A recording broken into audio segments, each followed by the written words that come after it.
제가 처음 바다 낚시를 갔을 때가 30대 초반 교육전도사 때였습니다. 물고기를 처음 잡았을 때의 그 짜릿한 기분은 지금도 잊을 수가 없습니다.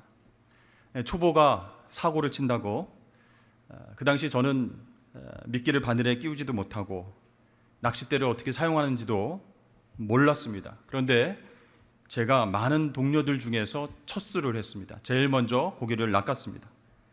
막 낚싯대가 파르르 떨리면서 고기가 막 올라왔을 때 얼마나 흥분되고 기쁘던지 저도 모르게 잡았다, 내가 잡았다 막 소리 쳤습니다. 주변에서는 제가 못 잡을 줄 알았거든요. 그리고 다음에 올라온 것이 백조기가 아니라 바다장어도 올라오고 보리멸도 올라오고 2마리 3마리 백조기가 쌍으로 올라오고 그렇게 신나게 잡히니까 너무 좋았습니다. 초보 낚시꾼이 계속해서 여러 종류의 물고기를 잡아 올리니까 동역자들이 슬슬 제 옆으로 자리를 옮겼습니다. 이것은 실력이 아니라 분명 자리가 좋아서다, 그런 생각을 했던 것 같습니다. 그리고 나서 얼마 후에 담임 목사님도 제 옆자리로 옮기셨는데 안타깝게도 첫 수가 늦어지는 것입니다. 그런 상황 속에서 이제 내가 잡아도 잡은 게 아니죠. 소리치지도 못합니다. 계속 옆에 계신 담임 목사님 빨리 잡으셔야 되는데 나만 잡는 거예요. 그렇다고 옆에 계신 목사님께 목사님 화이팅, 잘해보십시오, 이렇게 교육전도사가 얘기도 못하는 상황 아니겠습니까? 그래서 참 마음이 불편했습니다. 그때 선배 목사님이 옆에서 저한테 한마디 했습니다. 목회자가 물고기 잘 잡아서 뭐하나? 사람 낚는 어부가 돼야지, 이렇게 한마디를 하시더라고요.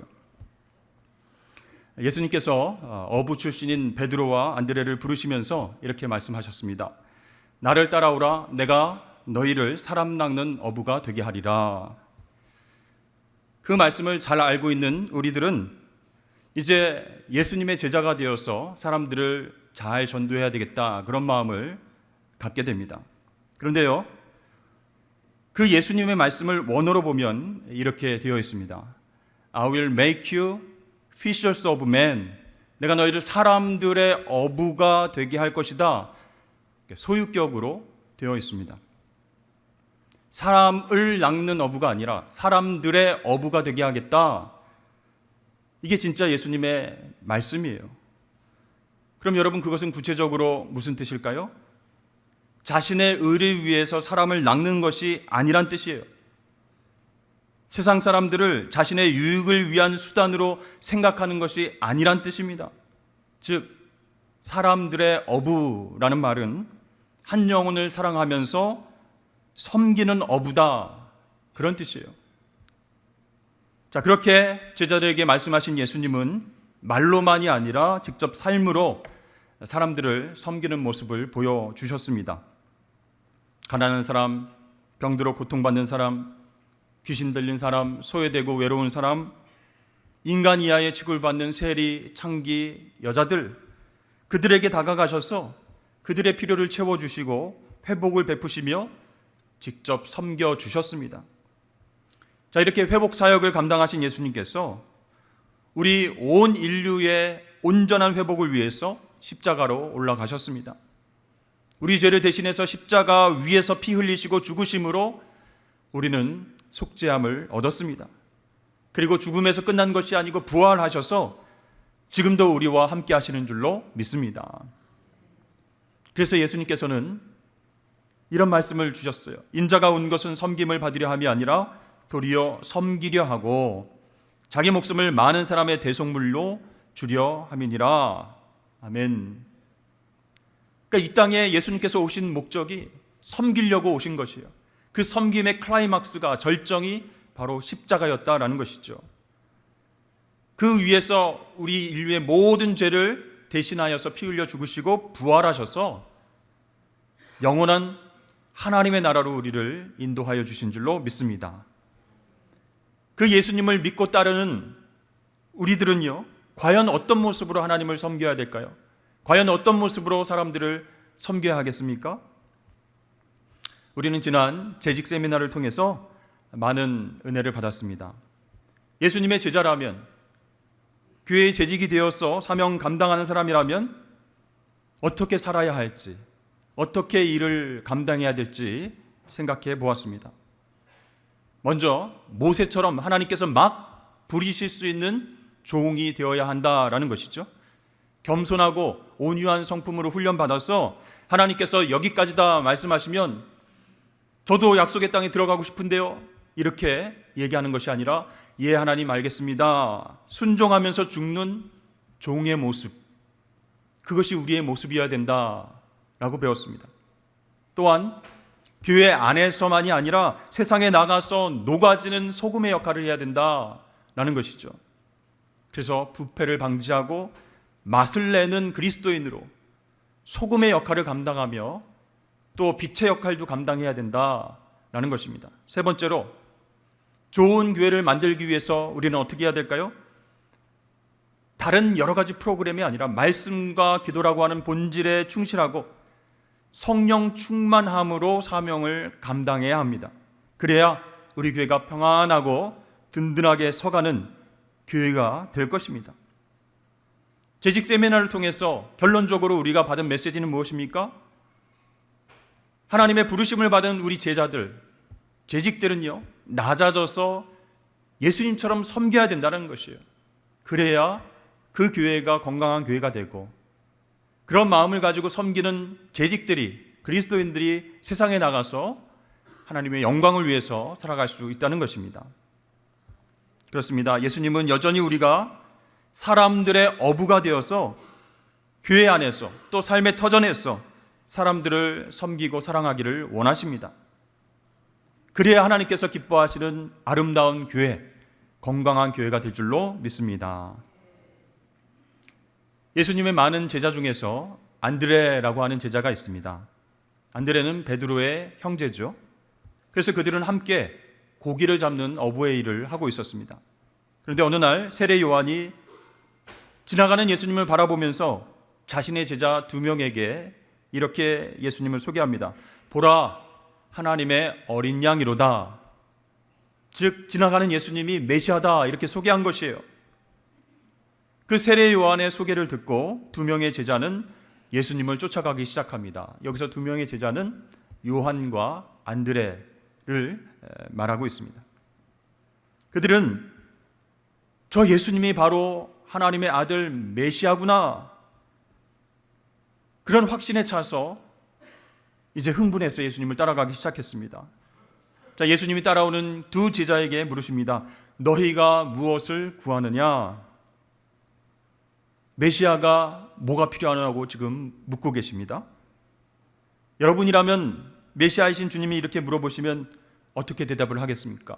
평소에 갖고 싶었던 것, 평소에 소원을 가지고 기도했던 것들을 말하지 않겠습니까? 주여, 어떻게 하셨습니까? 마침 새 아파트가 필요합니다. 주님, 저도 다른 사람들처럼 주식 부자가 되어서 좋은 일 많이 하면서 평안하게 살고 싶습니다. 주님, 지금 제가 몸이 안 좋은데요, 저에게 건강을 주십시오. 100세 동안 건강하게 그렇게 살면서 주의 영광을 위해서 살아가길 원합니다. 근데 2 제자는 어떻게 대답했을까요? 정말 당신이 메시아 맞습니까? 우리 스승인 세례 요한이 메시아라고 당신을 소개했는데 그것이 사실이라면 우리에게 증거를 보여주십시오. 그럼 믿겠습니다. 이렇게 말하지 않았습니다. 그 대신 랍비여, 어디 계시오니까? 이렇게 묻습니다. 그 얘기는 당신이 살고 계신 삶의 현장을 우리가 볼 수 있겠습니까? 그런 뜻이에요. 메시아이신 예수님이 사시는 모습과 그분의 말씀과 행동을 2 눈으로, 몸으로 직접 경험하고 싶다, 그런 얘기죠. 아주 지혜로운 대답입니다. 그때 예수님께서 허락하시면서 이렇게 말씀하십니다. 와서 보라. 여러분, 우리도 예수님처럼 자신 있게 우리의 삶의 현장 일터로 와보라, 이렇게 말할 수 있어야 됩니다. 산성교회 성도, 산성교회 항존직, 또 주님의 제자라고 한다면 그 사람이 어떻게 진짜 제자인 줄 알 수 있겠습니까? 그 삶을 통해서 확인할 수밖에 없죠. 그래서 내 사무실로 와봐라. 얼마나 내가 정직하게 돈을 벌고 어떻게 돈을 쓰고 있는지, 또 사람들을 어떻게 대하고 어떻게 함께 일하고 있는지 와서 보라. 이렇게 말할 수 있어야 된다는 것이죠. 그런데 우리는요, 와보라의 대상을 교회로 한정시킬 때가 많이 있습니다. 와보라, 와서 우리 목사님을 봐라. 서울말을 쓴다, 부산말을 쓰지 않는다. 와서 우리 산성교회 건물을 봐라. 최근에 리모델링해서 너무 좋다. 와서 우리 교회 행사가 이런 것이 있는데 참여해 봐라. 물론 교회에서 하나님께서 예비하신 은혜를 우리가 경험할 수 있습니다. 그런데 그것이 교회에서만 일어나는 일인지 아닌지는 믿는 사람들의 삶의 현장과 일터에서 투명하게 확인될 수 있어야 된다는 것이에요. 크로스 체크가 되어야 된다는 거예요. 교회에서뿐만 아니라 세상에서도, 삶의 현장에서도 그런 하나님의 은혜가 있는가를 사람들은 관심 있게 본다는 것이죠. 그렇습니다. 세상 사람들이 우리의 일상을 보고 우리의 말과 행동을 보고 우리가 믿는 하나님에 대해서 관심을 갖고, 아, 나도 신앙의 삶을 살고 싶다, 이렇게 마음먹지 않는다면 교회가 이 땅에 아무리 많아도 세상은 새로워질 수 없습니다. 변화될 수 없는 것입니다. 그러므로 사랑하는 성도 여러분, 우리의 예배가 교회뿐만 아니라 일상의 삶에서도 계속적으로 이어질 수 있기를 주의 이름으로 축복합니다. 와 보라, 이렇게 말할 수 있는 예수 그리스도 제자의 영성이 있기를 축복합니다. 이제 세례 요한의 2명의 제자는 예수님께서 거하시는 곳에 가서 예수님과 많은 시간 동안 교제를 나누었습니다. 그분이 어떤 말씀을 하시는지, 어떤 삶을 사시는지 직접 눈으로 보고 확인을 했습니다. 그래서 그 중에 하나인 안드레가 자신의 형제 시몬 베드로를 찾아가서 이렇게 말합니다. 그가 먼저 자기의 형제 시몬을 찾아 말하되 우리가 메시아를 만났다 하고, 메시아는 번역하면 그리스도라. 안드레가요, 흥분했어요. 그분이 말이야, 진짜 우리가 기다렸던 그리스도야, 메시아야. 내가 악수도 했고 같이 밥도 먹고 내가 기도도 같이 하고 셀카도 같이 찍고, 이렇게 안드레가 베드로에게 자랑하려고 그렇게 말했을까요? 그것이 아니었죠. 이 시몬 베드로를 예수님께 데리고 가려고 하는 의도가 있었습니다. 그래서 요한복음 1장 42절에 데리고 예수께로 오니 예수께서 이르시되 내가 요한의 아들 시몬이니 장차 개바라 하리라 하시니라, 이렇게 말씀하셨어요. 그러니까 안드레가 베드로에게 내가 메시아를 만났다 이렇게 말하고 나서 손을 탁 잡고 예수님께로 데리고 갔다라는 것이죠. 여러분, 이것은 쉬운 일이 아닙니다. 자기 혼자 예수님이 메시아인 것을 확신했다면, 예수님을 쫓아 따라가면 안드레는 예수님의 수제자, 1번 제자가 될 수 있었을 것입니다. 누구보다 제일 먼저 메시아이신 예수님의 부르심을 받고 제자가 되어서 정말 복받고 큰 사명을 감당하고 싶은 마음도 있었을 것이에요. 그러나 안드레는 이 형제인 베드로를 예수님께 소개하고 있습니다. 왜 그랬을까요?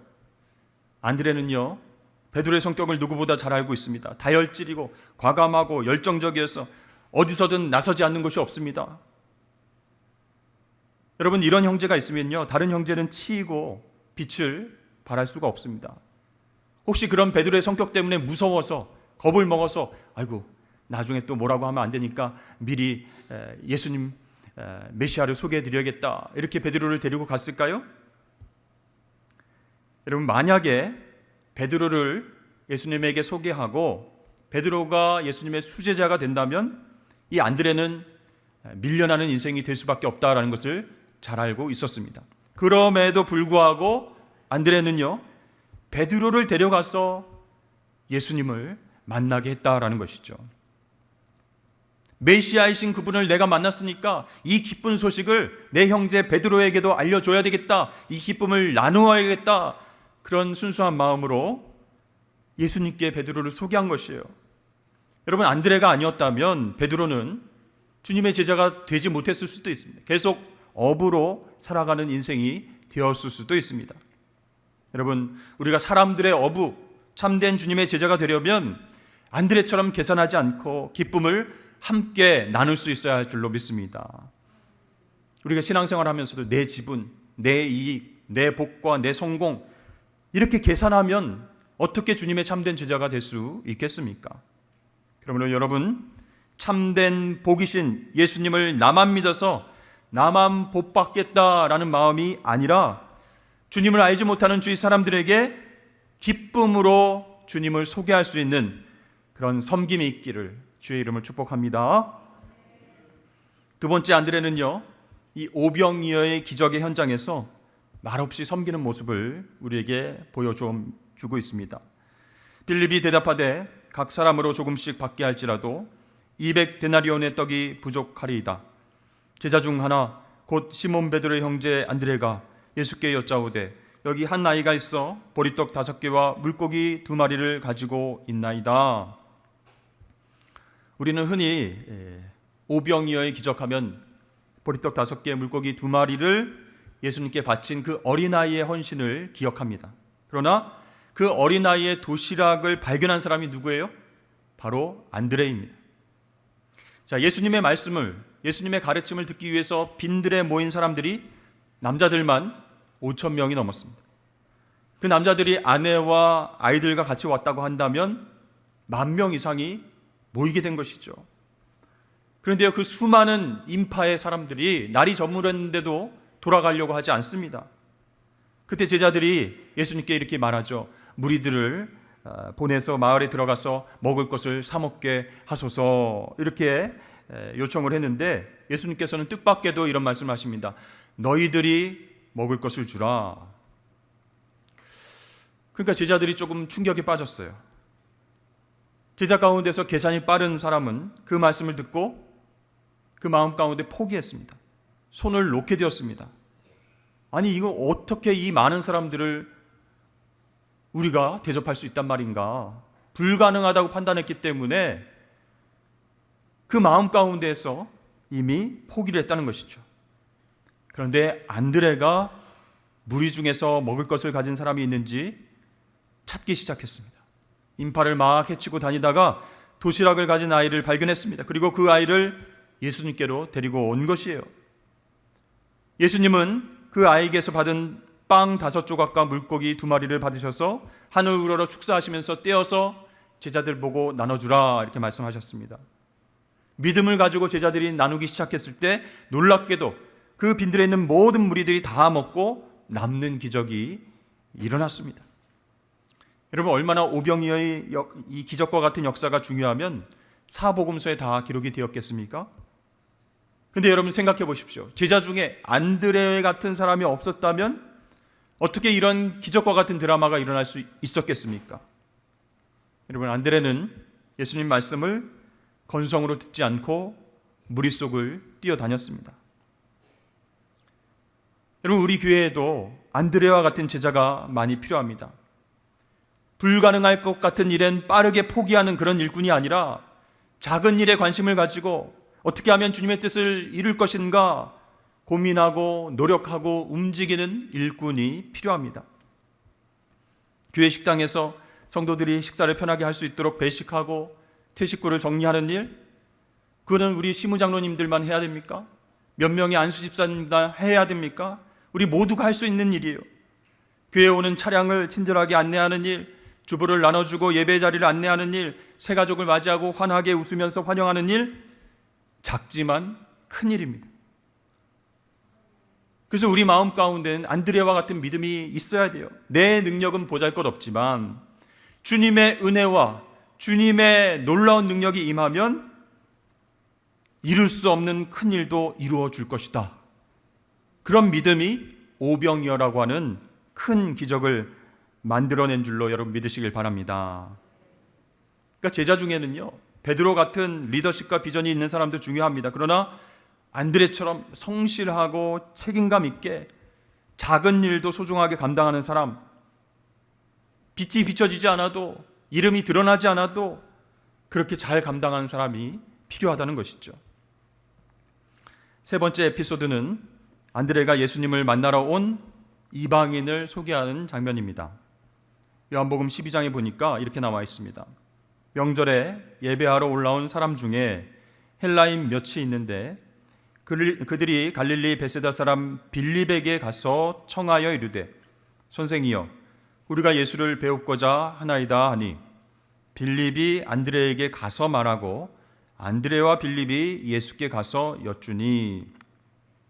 자, 누가 찾아왔어요? 유대인이 아니라 헬라인 몇 명이 예수님을 만나기 위해서 빌립을 찾아왔습니다. 우리가 예수님 좀 만나고 싶습니다. 우리 좀 데려가 주시죠. 그때 빌립이 이 사람들을 데리고 예수님께로 가면 되는데 이 빌립은요 안드레에게로 이 이방인들을 데리고 갑니다. 왜 그렇게 빌립이 행동했을까요? 자, 이 이방인들, 헬라인들을 직접 예수님께로 인도하기가 껄끄러웠다라는 것이죠. 당시 헬라인들, 이방인들은요 구원받지 못하는 사람들, 저주의 사람들입니다. 짐승만도 못한 사람들이에요. 과연 스승 되시는 예수님이 내가 이 이방인들을 데려가면 화를 내실까 칭찬하실까 판단이 서지 않았기 때문에 빌립은 안드레에게 먼저 이 이방인들을 데리고 간 것입니다. 그런데 여러분, 안드레는 어떤 사람인가요? 욕을 먹든 비난을 받든 해야 할 일은 꼭 하는 사람입니다. 그래서 빌립은 안드레를 통해서 주님과의 만남을 주선하고자 했던 것이죠. 여러분, 안드레는 그 전에 자기 형제 베드로를 데리고 주님 앞으로 나온 사람이죠. 그것과 마찬가지로 이방인들도 예수님을 만날 수 있도록 편안한 다리 역할을 해 주었습니다. 말하자면 예수님의 마음을 잘 알고 헤아리고 행동하는 비서 역할을 했던 것이죠. 자, 이런 안드레가 있었기 때문에 최초로 이방인이, 헬라인이 예수님을 만나서 구원을 얻게 되는 놀라운 기적이 있게 되는 것이죠. 재미있는 것은요, 이 안드레라고 하는 이름의 뜻이 남자답다라는 뜻입니다. 여러분, 제자들 중에 가장 남자다운 사람이 누군 것 같습니까? 베드로인 것 같은데 이름을 보면 안드레가 가장 남자다운 사람이에요. 또 그는 가장 먼저 예수님의 부르심을 받았습니다. 그런데 그는 형제 베드로를 예수님께로 데려가서 소개했습니다. 예수님의 수제자로 자기가 활동할 수 있었음에도 불구하고 욕심내지 않았어요. 또 베드로의 강한 리더십에 묻혀서 빛을 보지 못해도 안드레는 불평하지 않고 조용하게 주님 옆에서 섬겼습니다. 그렇게 안드레는 멘토링 스타일 지도자로서의 역할을 감당했다라는 것이죠. 자, 베드로가 다혈질이고 집단적인 지도자 스타일이었다면 안드레는 조용하지만 속 깊은 마음으로 사명을 감당한 그런 스타일이었다라는 것입니다. 자, 이 베드로는 안드레가 없었다면 예수님의 수제자의 역할을 충분히 감당할 수 없었을 것이다라는 것입니다. 여러분, 오늘 본문 말씀에 사람에게 보이려고 그들 앞에서 너희 의를 행하지 않도록 주의하라 이렇게 말씀하셨습니다. 여러분들 혹시 교회 안에서 봉사와 섬김의 일을 하고 나서 반드시 나를 조명해 줘야 내가 서운하지 않다 이런 생각을 하십니까? 사람들이 내 모습을 보고 칭찬하고 박수 쳐줘야 그때 속이 시원하십니까? 주님께서는 그런 우리를 보시고 오늘 나팔을 불지 말라 이렇게 말씀하십니다. 우리 마태복음 6장 2절 말씀을 다 함께 읽어보겠습니다. 시작. 그러므로 구제할 때 외식하는 자가 사람에게서 영광을 받으려고 회당과 거리에서 하는 것 같이 너희 앞에 나팔을 불지 말라. 진실로 너에게 이르노니 그들은 자기 상을 이미 받았느니라. 왜 나팔을 불려고 합니까? 주님께서 못 보셨을 거라고 생각을 하는 것입니다. 나의 섬김과 봉사를 모르신다고 생각하기 때문에 내가 나팔을 불어서라도 주님과 사람들에게 알리겠다, 그런 마음인 것이에요. 그러나 주님께서 평소에 내 모든 생각과 행동을 잘 알고 계시고 보고 계신다라고 믿는다면 누가 보든 안 보든 누가 인정하든 안 하든 상관이 없는 것입니다. 히브리서 말씀에 믿음이 없이는 하나님을 기쁘시게 하지 못하나니 하나님께 나아가는 자는 반드시 그가 계신 것과 또 또한 그가 자기를 찾는 자들에게 상 주시는 이심을 믿어야 할지니라. 아멘. 믿음이라는 것은요, 하나님의 존재를 믿는 것임과 동시에 나중에 우리에게 상과 벌을 주신다는 것을 믿는 것이다, 이렇게 히브리서 기자는 이야기하고 있어요. 그러니까 하나님과 바른 관계를 맺고 나중에 심판대에 서서 상을 받든지 벌을 받든지 그런 일이 일어날 것이다 라는 것을 믿는 사람은요, 이 땅에서 사람들이 내 선행과 섬김과 봉사를 보지 못하고 알아주지 않아도 상관이 없다라는 것입니다. 믿음이 있으면, 하나님이 계신 믿음이 있으면, 그리고 내가 상급과 또 심판을 주시는 분이 하나님이다라는 것을 믿기만 한다면 이 땅에서 사람들이 알아주지 않아도 괜찮다라는 것이죠. 여러분, 가장 위험한 그리스도인은 누구일까요? 하나님과 개인적인 관계라고 하는 경건의 기초 없이 단지 교회에서 일만 열심히 하면 된다, 교회를 잘 해내면 된다라고 생각하는 사람들이 가장 위험한 그리스도인들입니다. 여러분, 일 자체에는요, 우리를 거룩하게 하거나 불결하게 하는 영적 효과가 없습니다. 다만 경건의 기초 없이 하나님 앞에 서 있기 때문에 우리의 섬김도 망가지고 섬기는 사람도 망가지게 되어 있는 것이죠. 따라서 하나님이 계신 것과 그분이 상과 벌을 주심을 믿는 그 믿음으로 우리는 귀한 사명을 감당해야 될 줄로 믿습니다. 오늘날 우리는 영적인 비만에 빠져 있습니다. 설교는 넘쳐나고 있어요. 또 훈련도 넘쳐나고 있어요. 그러나 제자가 많이 없다는 사실입니다. 건강한 그리스도인을 찾아보기가 힘들다는 것이요. 가장 큰 원인이 무엇일까요? 바로 예수 그리스도의 마음을 느끼는 섬김의 현장이 없기 때문이다라는 것이에요. 그렇다면 우리가 어떻게 섬겨야 되겠습니까? 예수님의 마음을 품고 최선을 다해서 누가 알아주든 안 알아주든 그 섬기는 현장을 통해서 예수님의 마음을 배울 수 있어야 된다라는 것이죠. 여러분, 교회의 문제는 대부분 누가 일으킬까요?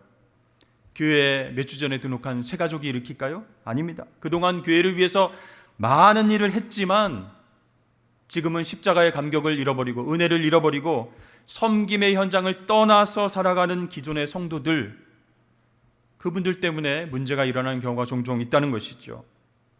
또한 성도들을 잘 섬기고 가르치는 일에 있어서 모범이 되도록 부르심을 받은 목회자들, 장로님들, 권사님들, 안수집사님들 같은 사람들이 십자가 은혜에 사로잡혀 있지 않을 때, 또 섬김의 자리에 있지 않을 때 그 교회는 더욱 위험에 빠지게 된다는 것이에요.